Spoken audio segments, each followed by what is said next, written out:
leave you like a bit. It comes with negative emotions. I think that's the best way to put it.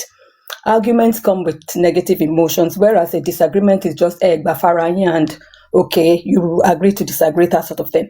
But when you then have a fight most times is physical, or I would even say it's with the aim of it is to upset someone, is to inflict pain on someone, is intentional. So I think Nigerians need to understand that there's a difference between all these things, and it's not right to say shebi in everybody's house. No, in my house we don't have a fight. We have disagreements because we might not agree on certain things, but we agree to disagree. And then we might argue about something, but could gain resolve into use of nasty words. Like we don't say things like, Olori buruku, da, da, da. No. And that is because we've learned to do conflict resolution. And if people really want to, they can go for it. There's a training on conflict resolution, how you resolve conflict, and how you can have an argument and still respect yourselves and speak to each other. But that aside, because my own thing is always on how this DV touches on the lives of families and children. So basically, I think it was last year or the year before, it became a criminal offense for a child to witness or be aware of DV. And when they said witness or be aware, it doesn't mean the child sees you, but as long as a child, and when they say a child, they're talking about age of school, 18 below, as long as there's a child in that house who hears the noise of you people rattling and exchanging words, and how would I put this? Then that child is aware. That child is aware. Some occasions, you might have a child asleep.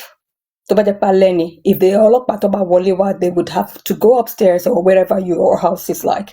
Have a look at the children, and then they will decide whether the children knew or heard about it or not.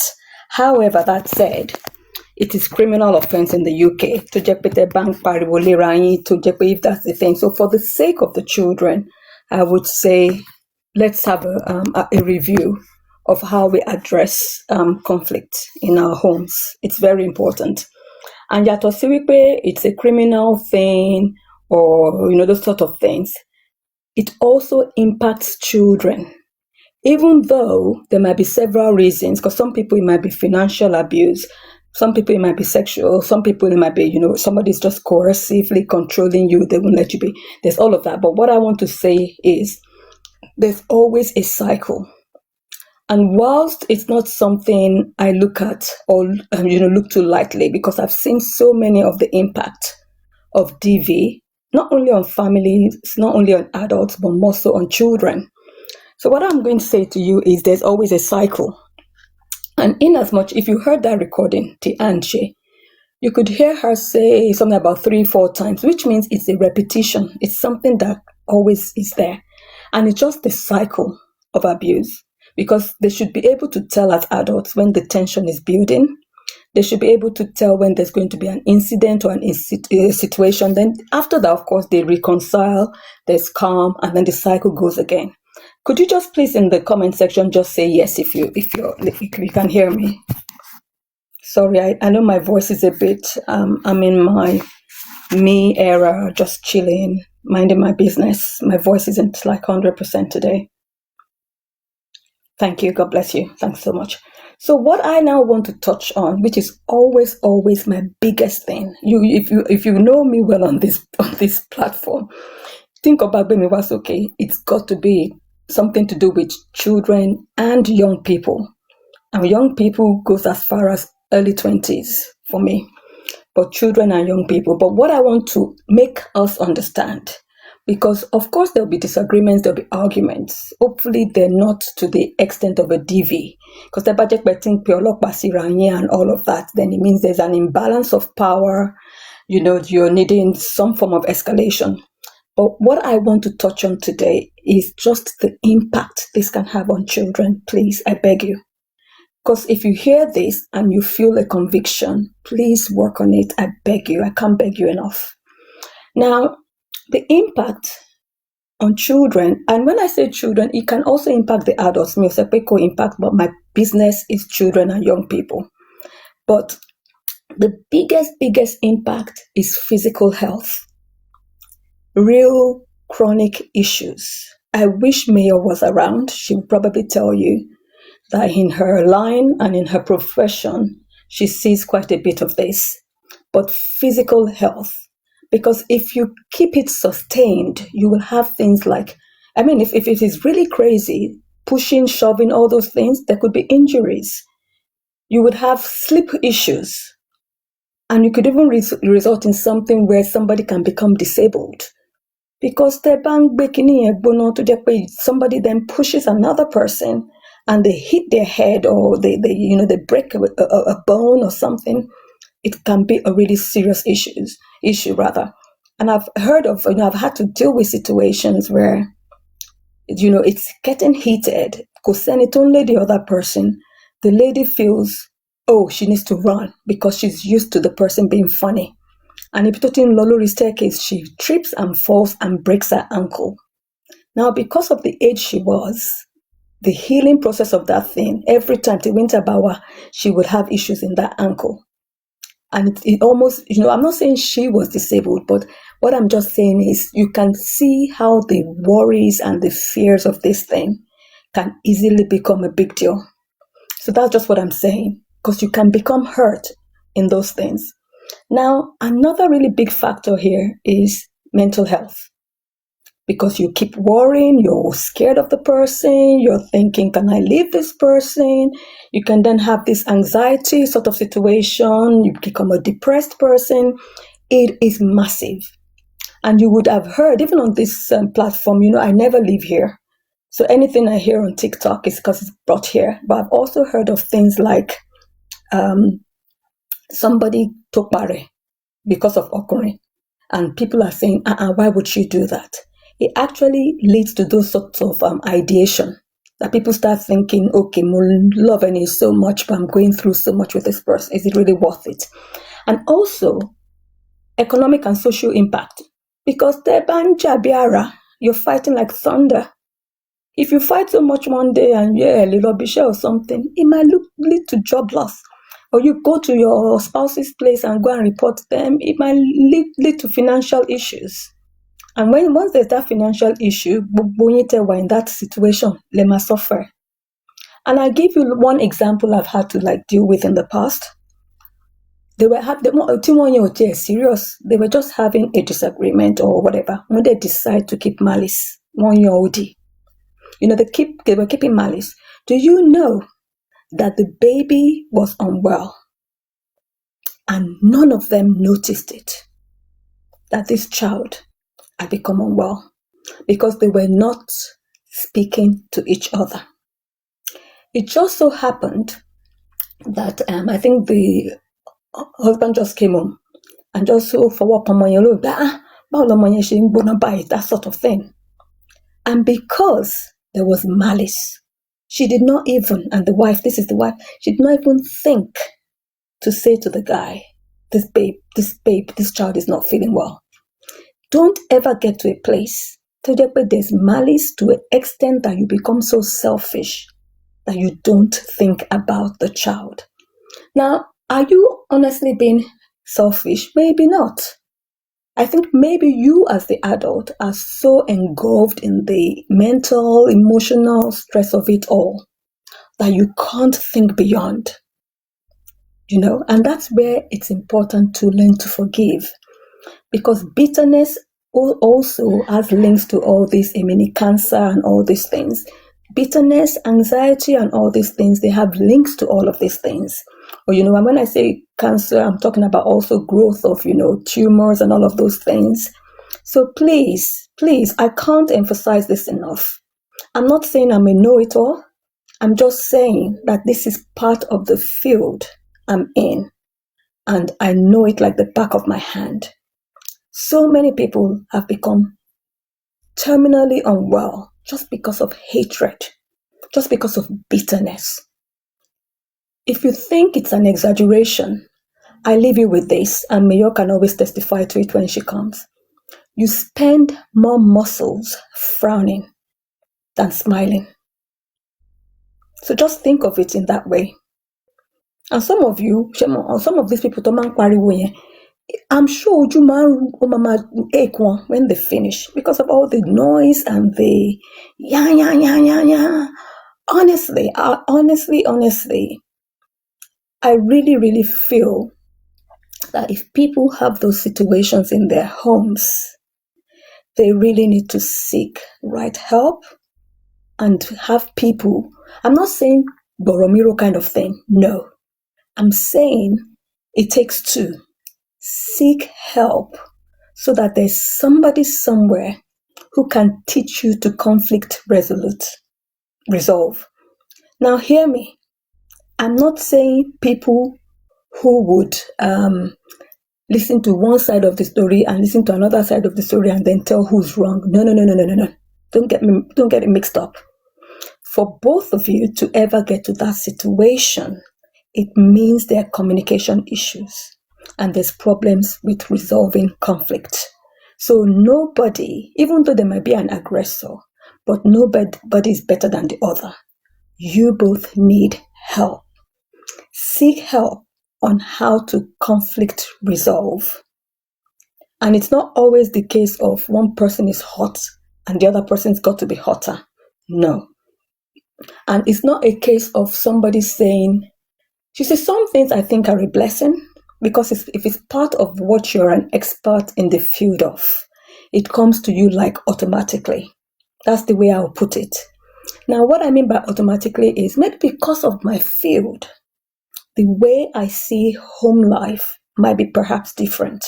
But I tell you one thing, almost clocking 50, I grew up in a home in Nigeria. I'm telling you this, never, ever, ever saw my parents argue. Honestly, to God who made me, I never saw them argue. And that's not to say they never argued, but that was the environment I grew up in. So when I go to a place and people are arguing and there's conflict, Oman for me like, wow, do people really live their lives like this? Now, I tell you something. The one time I saw my parents disagree, not even argue, they disagreed. And honestly, I'll be honest with you and say it was my fault. Because what happened was I went to QC. On this day, I had to go home with some girls that live in, like Allen and all of that. And what happened was, these girls, because I was at their mercy, because I was going home with them in their car. So, they had gone to Unilag, we bought suya. Mute. Thank you, sir. They had gone to Unilag, they bought suya, we had gone to Terry's Burgers, we bought shawarma and all of those things. So by the time the Mafide area, for some reason, there was like, by the time we got to Allen, there was like, issues with transportation. So I had to walk all the way home, which would have taken me nothing less than like 2 hours. So by this time, it was like 6 p.m., 6:30. Very, very unusual. My parents hadn't seen me. So my mom and dad got in the car and they were tracing, like trying to imagine how I would probably be walking if I was walking. And then they met me somewhere called, I'm not sure the name of the place. Is it called, what's this company called now? Cameron? That Cameron, Adeni Jones area. That was where they found me and they got me in the car. Now, my dad just turned to my mom and said, "This is all your fault." That's all he said. And she was like, "How is it my fault?" And he never said anything and she never said anything. And I just felt to myself, oh my goodness, I've never ever seen them like talk this way. All I remember is we got home. My dad I think they were just too happy to see me. My dad just went for a walk. That's all I remember that night. My dad just went for a walk. And all I remember, and how I knew it was even serious was because my mom was like, oh goodness, so where has he gone now? So where exactly has he gone for a walk now? He needs to be home. I need him to be back. And she was even worried about him. And at that point, I said to myself, Now, you are the issue here. Because these people will probably have never felt. And I said to my mom, I remember saying, Mom, I'm so sorry. I'm really, really sorry. And she said, it's okay, darling. It's nothing to do with you. We're just glad we have you. And then he came back home, the usual thing. And then he came back home, the usual thing. And then he came back home, the usual thing I ever saw. So I don't understand. And I'm being honest, I'm not being naive. I'm just saying it really like throws me when people have heated arguments and they sound like arguments and they sound like the arguments and they sound like they said, I know people who have come from like the rah, rah, rah kind of environment and they've worked on themselves. So what I know is it's achievable. It can be worked on. And if it's not for the reason that you guys actually love each other and want to be together, it could be for the sake of your children. Now, I know some people feel like they can't leave a relationship because it's toxic, but you've got to look after yourself. Sometimes a separation till you both get the help you need is useful. And separation just means you're just away till you sort yourselves out and come back together. But my biggest area is how does this impact children?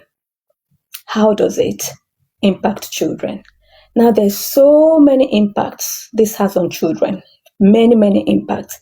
Believe it or not, some children struggle in school. Some children 100% struggle in school. So you might be thinking, okay, Shebi, it's just me and the dad. Don't argue. What has it got to do with the child? Some children are damaged. And I'm telling you what I know. And there's research to this. And that's why some years ago, like 2 years ago, it became criminal for children to be aware or know about this in the UK. Some children, in fact, the biggest thing is the UK is now recognizing children as victims of DV in their own right. Because remember, they didn't ask to be brought here. So when you brought them into the world and that's what they're witnessing, it becomes a thing of they are equally victims. Have you heard of cases where Okwatiyawo becomes so kini in their fight? And sadly, more Jews, they throw something and the child gets hit. Do you know how many children have died because two parents got so irate and angry with each other and they couldn't control themselves? And the children just happened to be the victim in the way of flying objects. So what am I saying in a nutshell? Children are, I remember watching that movie, Jejeluye. Children are considered victims, whether they hear it, whether they see it, whatever. But it has a major psychological and emotional impact on children. Because some children are fearful. They become scared. They have anxiety. And even children as low in ages as 4 years old are now being diagnosed with depression. Please, let us consider the factors around our children. You want the best for them. You want them to be happy. But home life is not happy. Let's think about it. There's some children that when you see them or when you are around them or you go somewhere, when you just move your hand as an adult, you watch them flinch. Those children who flinch, there's something. It's either they get beaten at home or they're in the midst of DV. So there's so many ways that in my profession, there's so many ways I can identify that perhaps there's something happening at home. I'm not saying I'm going to look into it just because a child flinched. No, I'm just saying if I move around somebody's child or anybody's child and I notice certain patterns, those children in my head, I start either praying for them or they come on my radar and I start monitoring them because it tells me it's possible there's something. But you never look at just one thing and conclude. There'll be a lot of factors that would then make you realize there's something going on. Those are the children you would see with low self-esteem when they're in the midst of even other children, or when they're speaking to adults. They're unable to look up, they're unable to be confident, because sometimes what makes them feel low is not even the fact that they think people know them. Because when they go to a place where nobody knows their family as Alaribo, they still feel that way because what they're doing is they're internalizing blame. They're feeling that they're responsible for the breakdown in the family. Especially if and when a lot of the arguments or the is around children or something the child has to do. Let us be mindful, please. For example, if a child is meant to go to football, if you know that, okay, maybe the dad doesn't really enjoy taking them to football, and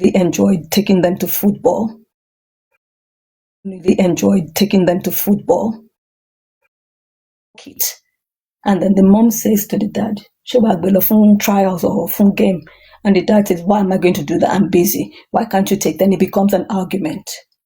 In a nutshell, as adults, what you're saying to that child you claim to love is that whatever that thing is, football, is not as important to you guys. Have your conversations, have your discussions away from the children. So that even if you're in the room and you say, babe, shall you take him? No, I can't take him. I'm tired. I'm even... the conversation is away from the child. The child doesn't have to feel that, so because two of them are arguing, who am I supposed to go with? Also, I've talked about trauma. I've talked about things like nightmares. I've talked about flashbacks.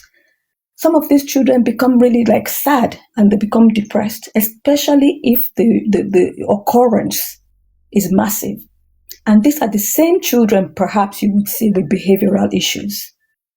They're either aggressive as well, or you find them to be very defiant. You can't give them an instruction and they would follow it because they're not used to it, because that is not what is modeled to them at home. And in some situations that can be maybe rare, I would say, those children, maybe more so the younger ones, they have a form of attachment issue. Attachment issue being that they have difficulty trusting adults. They have difficulty forming relationships. And in some the really young ones, what the issue is, especially if the child is of the view that maybe the mom is at the receiving end, those children, they would always cling to their parents at the school gate. They don't want to leave that mother because they don't know what would happen to her by the time they get home. So you tell me, if a child goes into school feeling like, I might just get home and my mom's hurt, how are they supposed to focus on their learning for the day? How are they even supposed to retain any information from their learning? John Toriolong, my passion remains children and young people, because I believe strongly that if we can touch them, we can, turn things around. Already we have a broken society filled with many broken people, and we should not reinvent a broken society. So all this noise of, we want Nigeria to be a better person, you be the change you want to see. You've got to be that change. So when people are saying, if we do this J4M thing, Nigeria will be a better... No. No, it's not this one thing that will make Nigeria a better person. Because what I see people who are not showing love, people who are not being empathetic to other people. I'm seeing people who have no understanding of what's happened, and they're making decisions, uninformed decisions. I see people who, how would I even put this one? Are lying about a situation. Sometimes I've heard people talk on a platform, and the host of that platform, fully well within themselves, knows that part of that person's submission is a lie, they do that stupid clap button that I think TikTok should get rid of. If someone comes on your platform, I honestly do not care what side you think you're on. If they say something that isn't true, the onus is on you as the host of that platform to say, whilst this is my stand, this thing you've said is not accurate. But if you keep quiet and let it slide, it means you're part of those spreading that propaganda. But that said, if you do not look after your children in the best ways possible, they would always have poor academic performances. I'm telling you, if you have a home where there's lots of volatile situation, and you're saying to me, you're under my voice going, what are you talking about? My child's doing really well in their academics, even though we have a home like that. Well, I say to you, congratulations, because you've got to remember when these things are said, they're generic. But I tell you, there's a certain aspect of your child's growth and development that will not be well-rounded. And you might never know till they're a certain age, because they might become of a certain age, they can't keep a relationship. They don't have a boyfriend, girlfriend coming their way. So sometimes you would have some, not all. And at other times, you would have issues with, especially with babies. If you've ever been pregnant women. Now,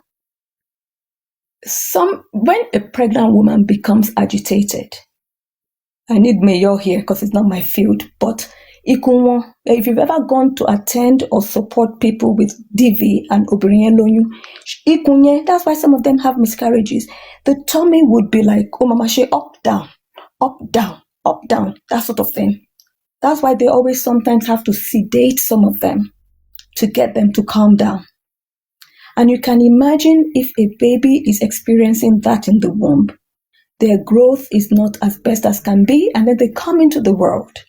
All they hear is ya, ya, ya, ya, ya, coming from parents. It can lead to global developmental delays. The child might not speak in time. The child might not walk in time. The child might not babble in time. Because all of this have massive, massive impacts on the child. And children from these sorts of experiences could also have difficulties problem solving. And at times, they have chronic stress as part of their health issues. Please, I'm begging. Anytime I come to speak about children, I always beg. I don't care what side of the fence you sit on, but please, let us get it right for the younger ones. Let's get it right for the younger generations. Once a child has something like global developmental delay, oh my goodness, I pity that family. Because before you know it, depending on the severity of it, you'll be having pediatrics, educational psychologists, all of them trying to work on that child. And also, I've touched on social issues and behavioral issues. Because some of you might have a child who is being labeled or assessed as having ADHD or autism. But autism did not come natural to them. It might not even be in the family. It's only because of some of the trauma they've had. And that's why some children, you've got to protect them and safeguard them. There's so many, many, many things. Do you know what? I can't finish this topic, and I don't want to talk too much that it will detract away, because my key takeaway is let's be mindful of children. Seek help if you need to. There's so many courses out there on conflict resolution. But please, let's look after these souls that God has placed in our care. It's very, very, very important. And there are times for you to speak to yourself.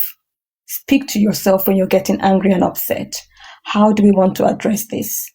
Be careful. Do you know what? This topic is massive. I can't do it all. But please, if you take nothing away from this, John Along, you being calm doesn't mean you're a mumu. That's not what it is. That's not what it is. But for the sake of the child, what are you going to do differently? And that's what I leave us with, because I could hear that person saying they all have arguments to me. No, not in my house. Not in my house. My children are not even allowed. My children are now 23, 8, and 18. If I'm not even around, they'll tell you, stupid was not allowed to be said in the house. Stupid, the word stupid was not allowed. If someone's child came to my house when they were growing up and said stupid, my kids would be like, oh! Because we don't say it. And we don't say it means I don't say it to my husband. If I have an argument with my husband now and I say, you're such an idiot, he would be like shocked, gobsmacked. Because these are things we've had to work on and teach ourselves. But we can express ourselves and say, mioba. But we always have a way of, okay, one person, okay. We shelve the idea. We say to each other, we go away, we go and pray about it till we both come into agreement. Even if you like, let me take 3 months. That is our agreement. Even if it's like we want to invest in something. Till we both agree and pray about it and come to an agreement and feel convinced. And this has always worked for us, because sometimes it would help you not to make the wrong decision. And it doesn't mean that no, it's not what it is. We just have that thing that we've got to be one. We've got to be a team in making decisions. So am I now saying to you, because stupid was never allowed in my house, would I say to you that maybe now that my kids are adults, I can tell you 100%, because my kids still live in my house, in terms of uni, come back, they still don't say. But I can tell you when they're having their banter with this, their oyinbo, kiniko, these pretty cool children. Sometimes when I'm even saying, hey, oh, you guys are arguing, they're like, Mama, we're not arguing. We're just having a banter. And I'm like, oh. And it's not like they're even using those funny words. It's just that Mufiba, would I pay your voices are going up? And they're like, no, Mom, we're just having a laugh. And I've learned that the Gen Zs are very different. They have a good old banter. They have a laugh. They, all of that. So please, guys, please, for the sake of the children, please, we can't afford to have more. We're having an increase in number of children being diagnosed with autism. We're having an increase in number of children being diagnosed with things like dyslexia, all these things. They might be in the family, but you can minimize the impact on the child and on their learning. We don't need more children with cognitive difficulties. I'm begging and pleading. These are things I see on a daily, and some of these things break my heart. When I do have the time, I will tell you exactly what I do, because I know lots of people are always guessing. No, I'm telling you, this is 30 years of expertise speaking. Please, I'm begging on behalf of those children, just children. Please, let's show them how we love them and how we want them to love. God bless you all. Thank you. Sister Dupsy, are you awake now? Sorry, Moshisheton, when Tobafe was okay. Thank you, guys. Thank you.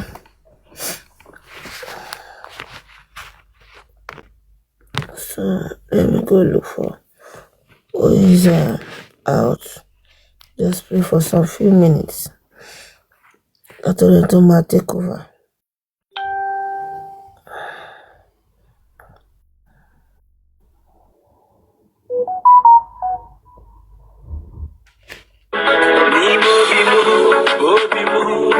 I was feeling so.